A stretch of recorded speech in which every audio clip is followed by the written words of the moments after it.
National Blockchain Innovation Center. The Chinese government is setting up a National Blockchain Innovation Center in Beijing to focus on industrial applications and major use cases of blockchain technology, particularly those related to the Chinese economy. China's Ministry of Science and Technology has approved the establishment of a blockchain research center, called the National Blockchain Technology Innovation Center, the government-run newspaper Beijing Daily reported Wednesday. The new blockchain center will be based in Beijing and will be led by the Beijing Academy of Blockchain and Edge Computing, BABEC, which is backed by the Beijing municipal government. A broader Hong Kong economy. So we find ourselves here almost, and you look just as young as I remember the first time. Thank you. And how have things been? The past decade has truly been extraordinary.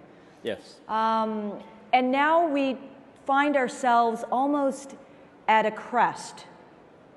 It's not just Hong Kong. It's London with Brexit. It's America. It's across Europe. It's really across Asia. So these winds of change, this era of disruption, how are you thinking about maintaining the vision of Hong Kong Exchange and continuing to try to buffet those winds of change? Yeah, I think our strategy has been quite simple. In this very, volatile and increasingly polarized world where America and China, the two economic powers of the new era, are increasingly going separate ways. But the world is already so connected. Technology is so global that this artificiality of separation it's going to hurt everybody, hurt the new generation who came to this world essentially believing that we are living in a global village. So I think our role in Hong Kong, in particular in financial services, is to trying to see whether we can't control this polarization, we can't control this divorce, but we can be the strong link between these two centers of gravity and essentially play the role of connecting them either by system or either by people or either by technology, and focusing on what we do as exchange, which is really pricing of money. And, everything ultimately is about money.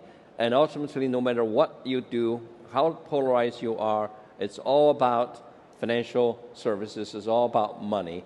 And so our strategy is simple. We anchored in China, we connecting the world, and we enable technology. And technology empowered, because increasingly the key connectivity is technology. Money can also be politicized. Yes.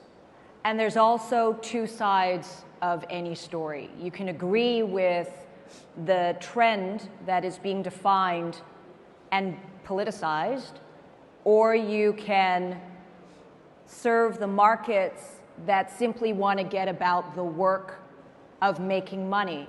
Yeah. Unfortunately, sometimes one supersedes the other and affects the other. How do you, play moderator? How do you serve the markets that want to participate but are perhaps scared to or recognize that there might be some blowback politically? How do you moderate that tension?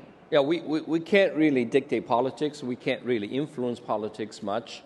But at the end of the day, no matter what is the political system, what is the political ideology that are dividing our societies and our communities, all countries and regions, I think the exchange, by definition, is the exchange, of money, exchange of value, exchange of ideas, and exchange ultimately of value creativity. So I think different systems now are no longer easily capable to be connected. The Chinese financial services, for example, is very, very different from the global system, and increasingly the Chinese technology system and technology governance is increasingly different from the global standard. And the in many ways, China could potentially, overpass in many areas.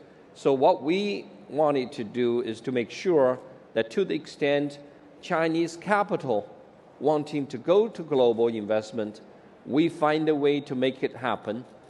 And conversely, international capital that continue to want to be investing into China, we are able to help the two systems continue to talk, to make sure the round pipes and square pipes are able to be connected. But in the end, we also need to recognize that technology is going to play very different roles in China and on the global scale. And in many ways, technology could be the key differentiation and the key differentiator of China potentially surpassing. And we wanted to make sure that we stay on the forefront of those key changes. So this is a story that has been widely reported. It is a story that we at Forecast News have covered. Xi Jinping on October 24th of this year remarked that blockchain is going to be one of the pillars of economic growth and wants to focus on that. That is one example of really recognizing technology as inevitable. How are you thinking about these technologies? How are you thinking about being at the forefront of it? What are the things that you're working on right now that perhaps we're not seeing because your teams are working behind the scenes? But give us a little clue. Yeah, I think on a very small scale, everybody talk about blockchain. Everybody think of the potential. We start by thinking initially on a smaller scale. What part of our business today that we are able to explore blockchain that really give us a better sense as to its true implication, its true application, and its true potential. So the one area of blockchain